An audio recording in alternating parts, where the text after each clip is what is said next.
Let's talk with Janice from Denver, Colorado. KRKS is the station. Hello.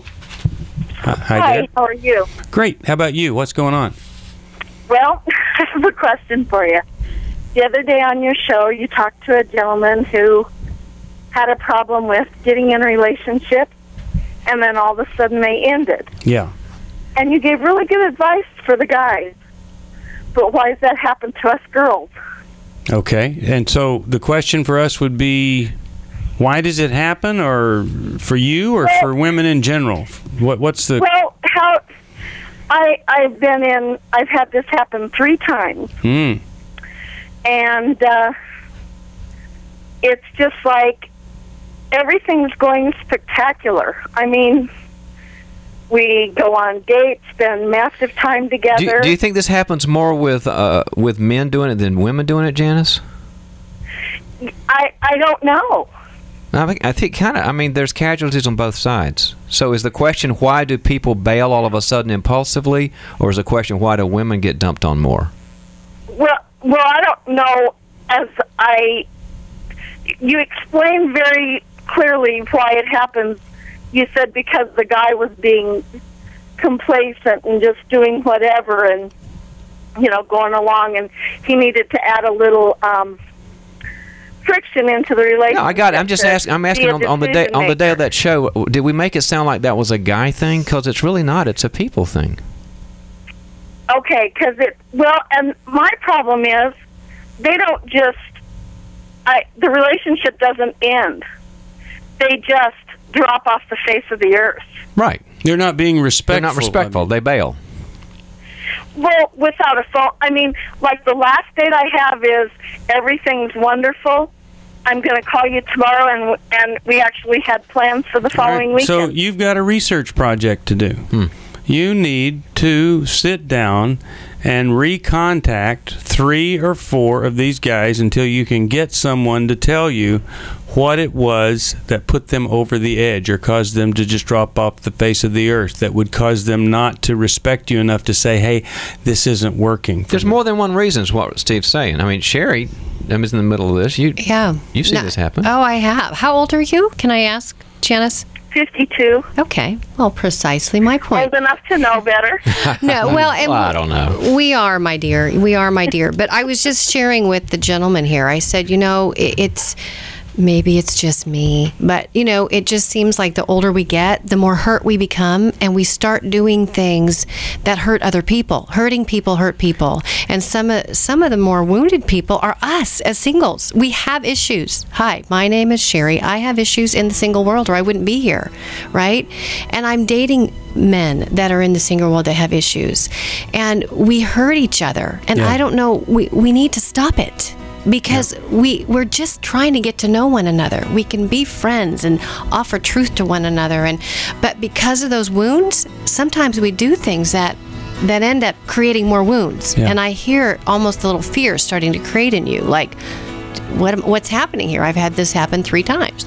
Well, it might be you. Like Steve said, there might be some pattern, something that you're doing, but it might be the men that you're picking. In fact, when we come back, let's talk about one of the things that happens when you date men like us. A common thing that happens when they're dating a woman and then just make it end quickly and abruptly. And I've got a coaching tip. All right, so we'll do that right after this break.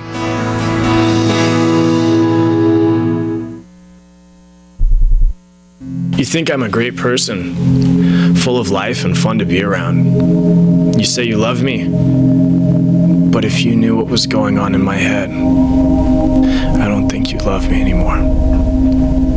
I saw my first girly magazine when I was 7, and I was hooked. I look at porn every chance I get. I've tried to stop over and over again. Sometimes it works for a couple days, but then I fall right back into my old ways.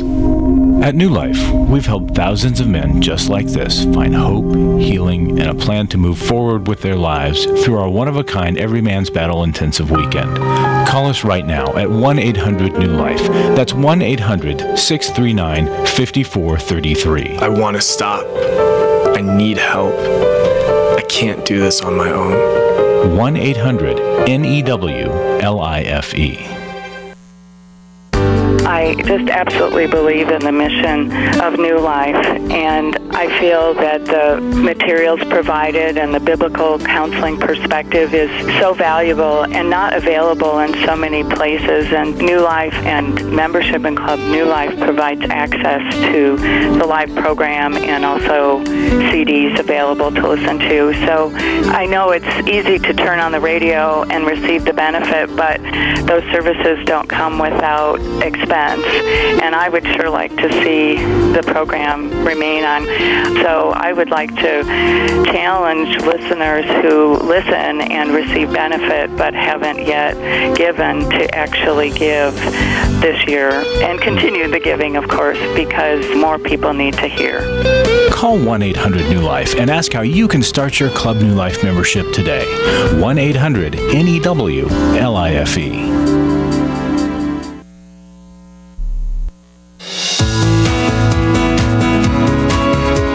Glad you joined us for New Life Live. To be a part of the program, call 1-800-229-3000. Now, back to the program. We're back.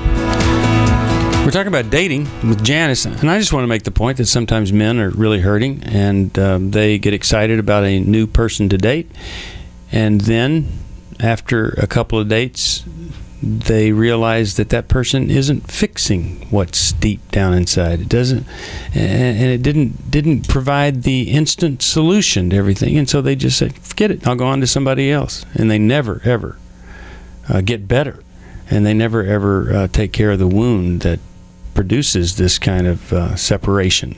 John, you had some thoughts about coaching, you said. Well, it was triggered by what Sherry said about the whole, I'm sure that we, how did you say it, Sherry? Like, I know that in your case, the women bring their own issues in. Right. So you got the crazy guy who's dumping you, and then you got the woman who's going, what's that about? And then you got most of us that are normal that are wounded. Yeah. Right. Yeah.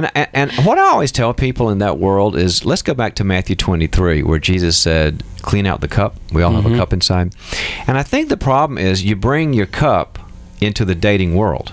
It leaks in there. Nice. And so what I tell the Janices of the world, Janice, you're just to kind of represent everybody struggling with this, is put high investment into your non-dating life and your non-dating relationships. Put more than you generally do. Go out to dinners, go rollerblading, go to movies, go to gourmet classes. Put more investment in them, get a lot out of them, and be vulnerable. Put low investment into the dating relationship. You're still involved, you're still swinging the bat, you get to know that, but you don't kind of go into this, it's important whether or not this works out. And when you put high energy and high time investment into the one, you're cleaning out the cup. You're getting healthy. That's right. And then it's sort of like whether the guy's a screwball or not, then you're okay. Well, it's funny that you say that, because I actually went back to my small group to lick my wounds, right? Because it impacted me. I can't help it. I'm a human being, right? We are impacted by other people. But funny, I went to a concert that next night that they had here, a Christian concert, and one of the people from my small group came up to me and he said, "How's your heart?" And I said, "Not so well." Wow. I said, "I'm reeling from a date." But he was able to talk with me about it. I shared with him what happened, and I felt loved up again. I mean, that if all I had was my dating world, that could have wiped me out for a while. But it didn't, because I have my tribe, right? I wanted to share, Steve, I think sometimes as women, we get so engulfed or enmeshed with a man, like we get so excited that someone's pursuing us that we want to spend all our time. We may call them or text them or just overwhelm them with our connectedness. And if they've had mom issues in the past, that can feel really gloomy to a man. And they're like, "I'm out of here." They may not know why they're out of here, but it's just they feel better distancing themselves from you than being in the glom. Right. All right, I'm going to send. Go ahead. I'm going to send Avoiding Mr. Wrong, and you're going to send Boundaries in Dating. All right, Boundaries in Dating. 2 great books there. Best wishes, Janice. All right.